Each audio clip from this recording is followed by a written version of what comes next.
말씀의 제목은 제자도입니다. 제자도, discipleship이라고 하는 것은 매우 광범위하고 포괄적인 의미를 지니고 있는 단어이기 때문에 한 가지의 의미로 특정하기는 어렵습니다. 저는 오늘 본문 안에서 제자도에 대해 나누려고 합니다. 헬라어로 제자는 마테테스입니다. 배우다라는 뜻을 가진 동사 만타노에서 파생된 명사가 마테테스입니다.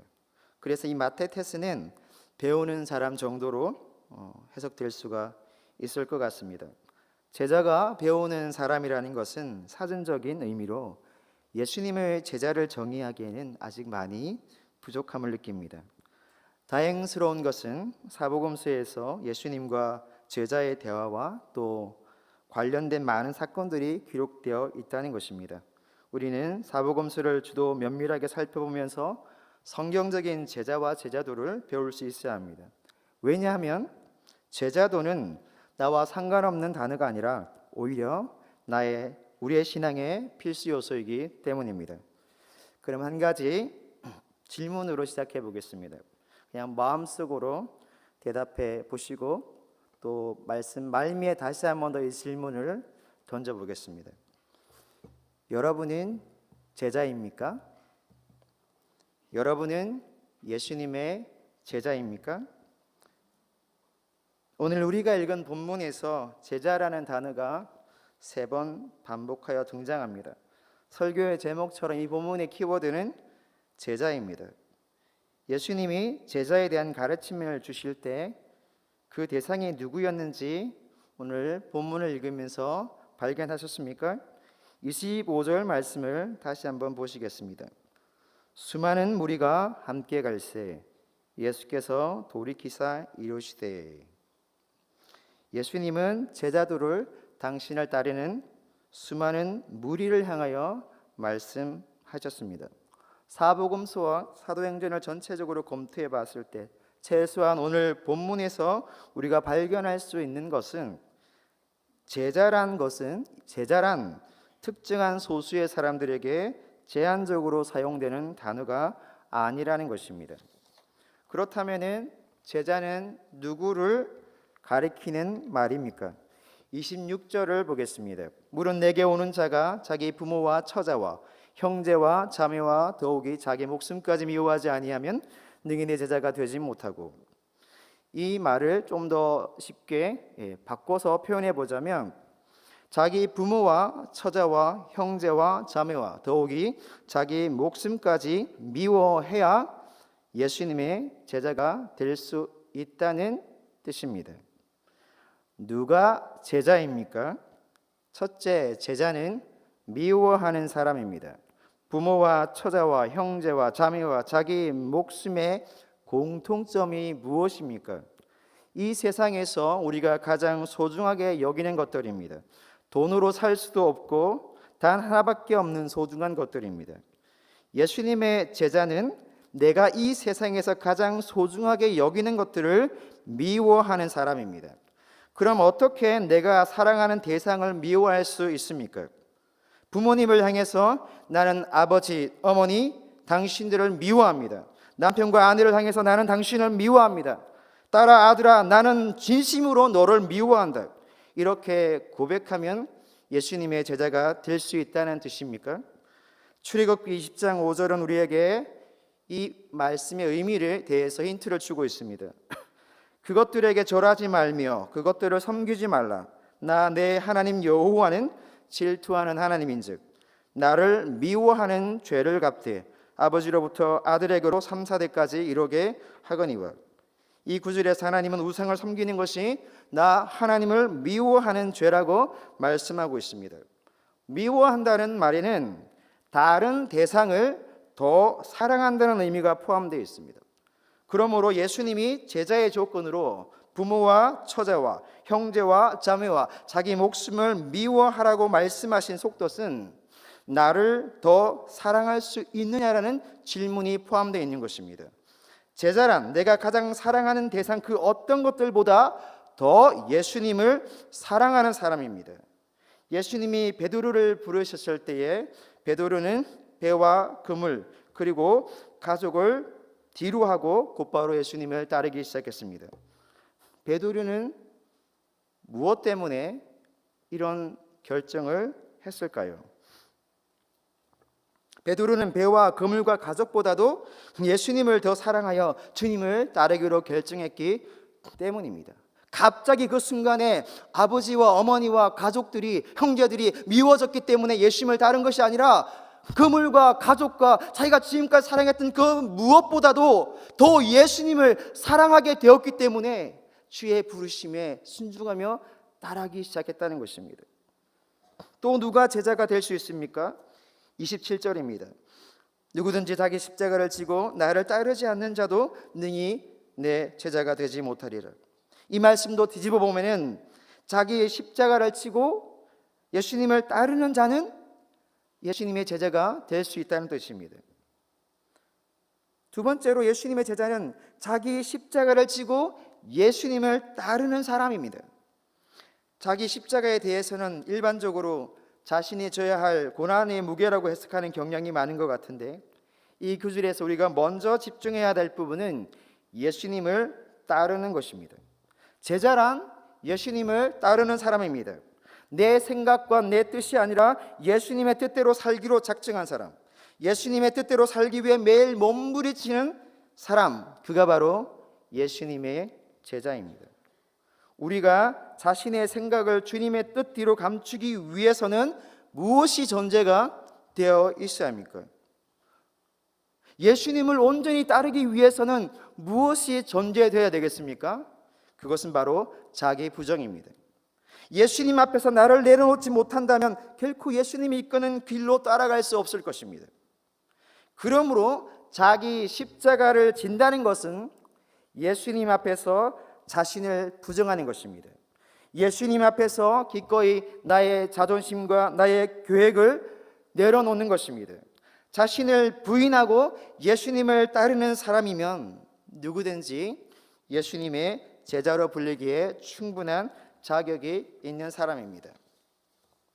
26절과 27절을 통해서 우리가 제자의 자격을 확인해 봤습니다. 첫째는 예수님을 우리가 사랑하는 그 무엇보다 더 사랑하는 것이고, 둘째는 자신을 부정하고 예수님을 따르는 것입니다.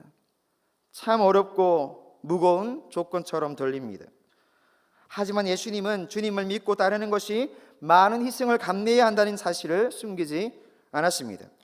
왜냐하면 1세기 상황에서는 주류였던 유대교 입장에서 볼 때에 기독교는 이단으로 취급되었고, 예수님을 믿기로 결단한다는 것은 가족과 사이로부터의 단절을 의미하는 것이기 때문입니다. 당시에 예수님을 믿는다는 것은 순교까지 각오해야 하는 것이었기에 가족을 더 사랑하거나 자기 자신의 생명을 더 사랑했던 사람들은 예수님을 믿고 따른다는 것을 결코 상상할 수 없었습니다. 예수님은 당시 현실 속에서 사람들이 예수님을 믿고 따른다는 것이 얼마나 위험한 일인지 알았기 때문에 두 가지 비유를 통해서 다시 한번 강조하고 있습니다. 첫 번째 비유는 28절에서 30절에 망대를 세우는 사람에 관한 내용입니다. 망대를 세우는 일에는 비용이 많이 들기에 이 프로젝트를 완수하기 위해서는 비용이 얼마가 필요한지 먼저 계산해 보아야 한다는 것입니다. 왜냐하면 망대를 세우는 일을 시작했지만 마무리할 돈이 없어서 건축을 중단한다면 그때까지 사용되어진 돈만 낭비하게 될 것이기 때문입니다. 시작이 반이라는 말도 있지만 나머지 반을 계산하지 않으면 시작만 하고 끝나버리게 될 것입니다. 여러분의 가족이나 친구가 미리 계산해 보지도 않고 무턱대고 수억이 드는 사업을 한다고 하면 어떻게 하시겠습니까? 말리는 것이 당연할 것입니다. 절반만 짓다만 건축물을 본 적이 있습니까? 우리 주변에도 몇 개의 건물이 있습니다.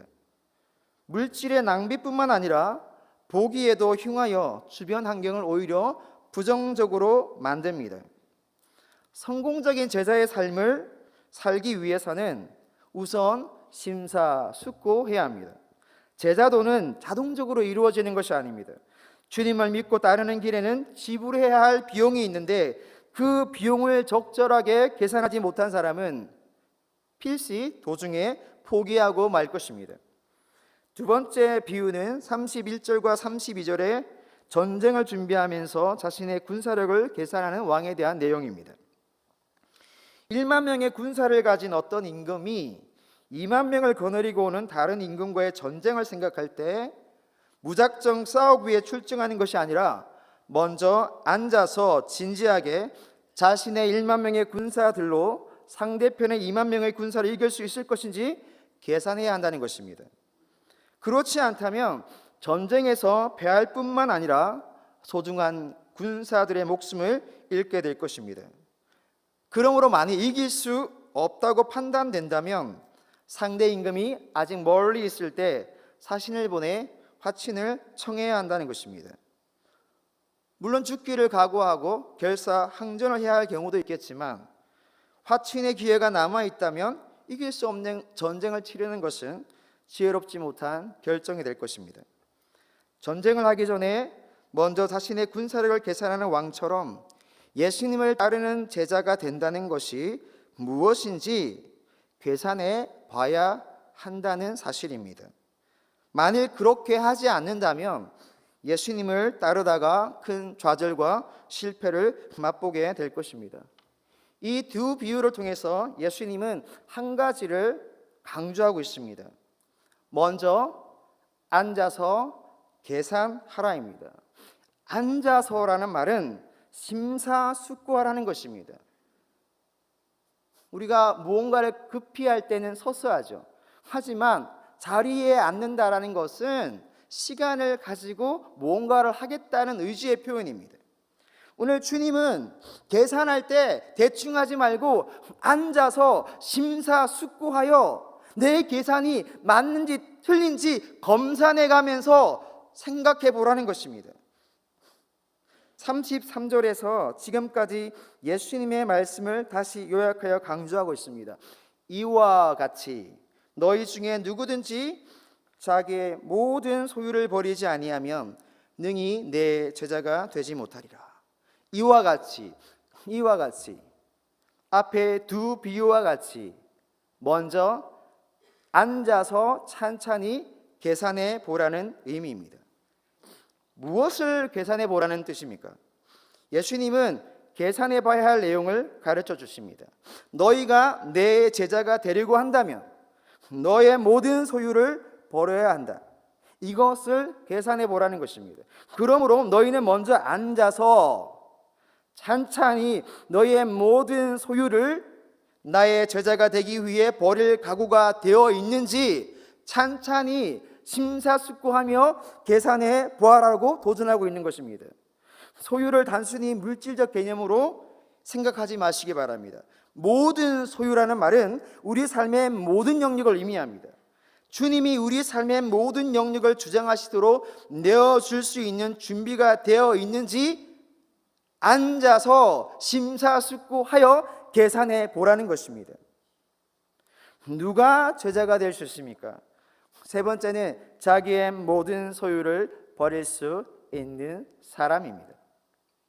우리는 지금까지 말씀을 통해 제자의 자격에 대해 나눠보았습니다. 어떻습니까?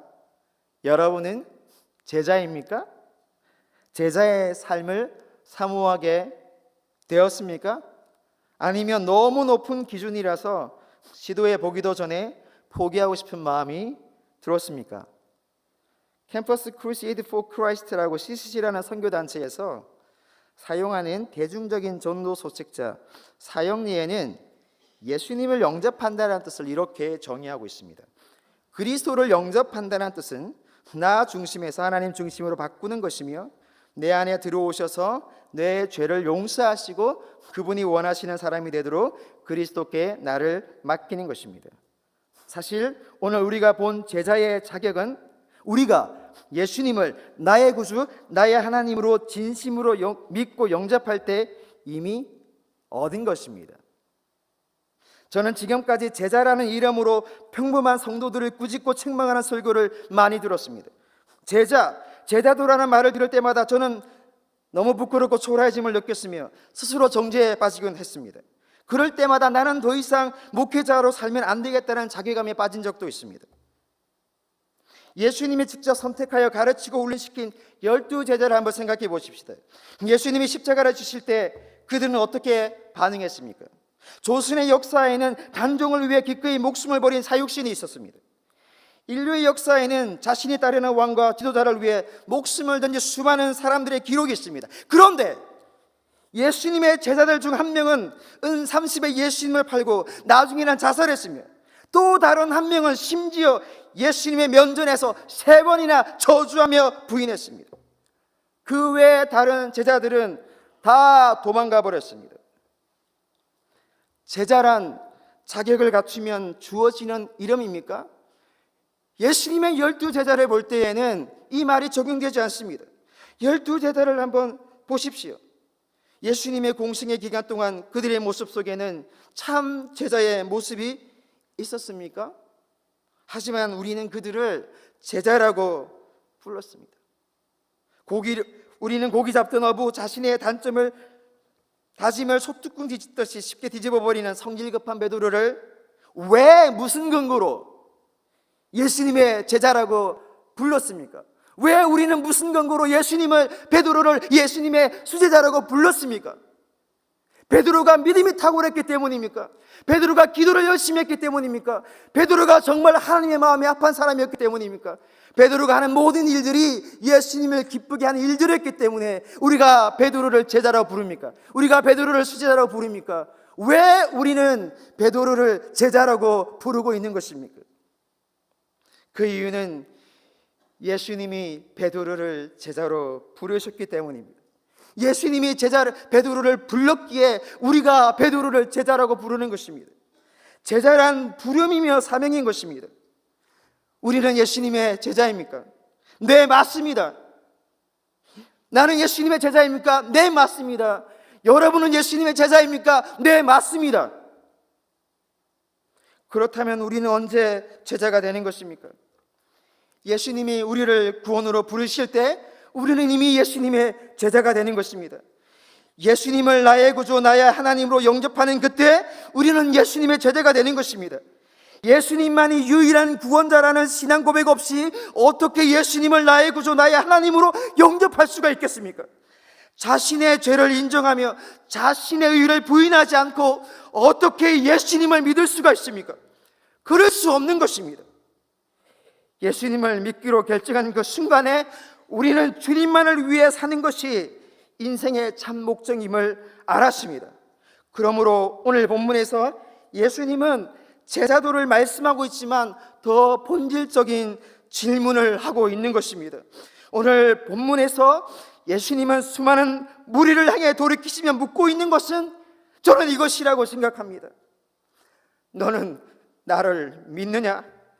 예수님이 자신을 따르는 무리에게 도전하고 있는 것은 너희는 나를 믿는 것이 무엇을 의미하는지 알고 있느냐라는 것입니다.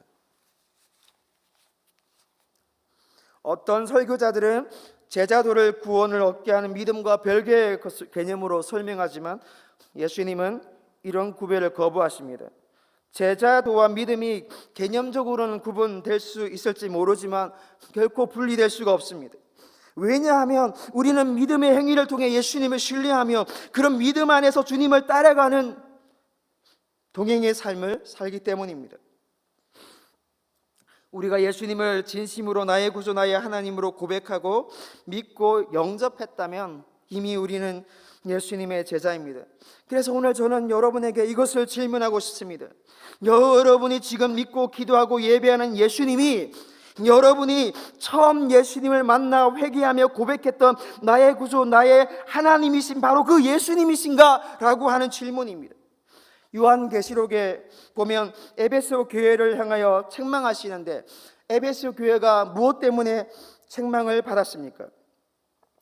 첫사랑을 잃어버린 죄에 대해 책망을 받았습니다.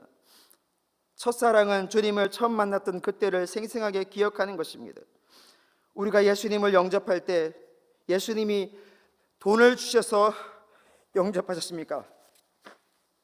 아니면 교회가 우리에게 무언가 값없이 큰 선물을 줬기 때문에 우리가 예수님을 믿었습니까? 아닙니다. 우리가 예수님을 나의 구주 나의 하나님으로 믿고 영접한 이유는 예수님이 나의 죄를 위해 십자가를 지시고 부활하셨다는 것을 믿어졌기 때문에 예수님을 믿은 것입니다. 예수님이 나의 죄를 사하시며 구원할 수 있음을 깨달았기 때문에 우리가 예수님을 믿은 것입니다. 이것이 바로 제자입니다. 왜 예수님은 성경은 첫사랑을 얘기할까요? 저도 오늘 강곰을 생각해 봤습니다. 내가 누군가를 처음 만나, 아내를 처음 만나서 사랑했던 그 첫사랑을 내가 죽을 때까지 다시 한번 할 수 있을까? 그럴 수는 없을 것 같습니다.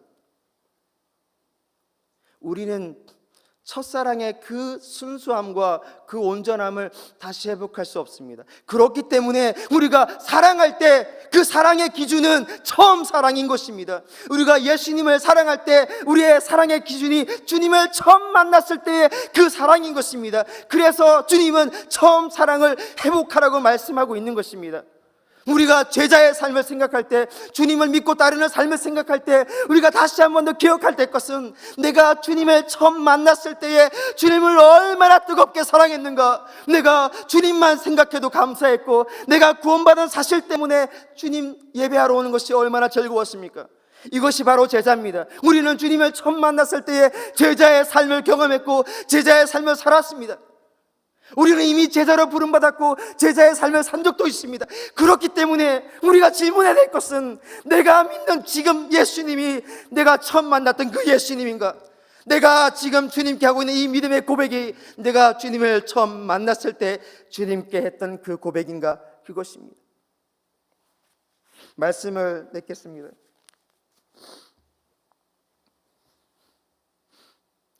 오늘 집에 돌아가셔서 곰곰이 묵상하시면서 고민해 보시길 바랍니다. 앉아서 찬찬히 한번 계산해 보시기를 바랍니다.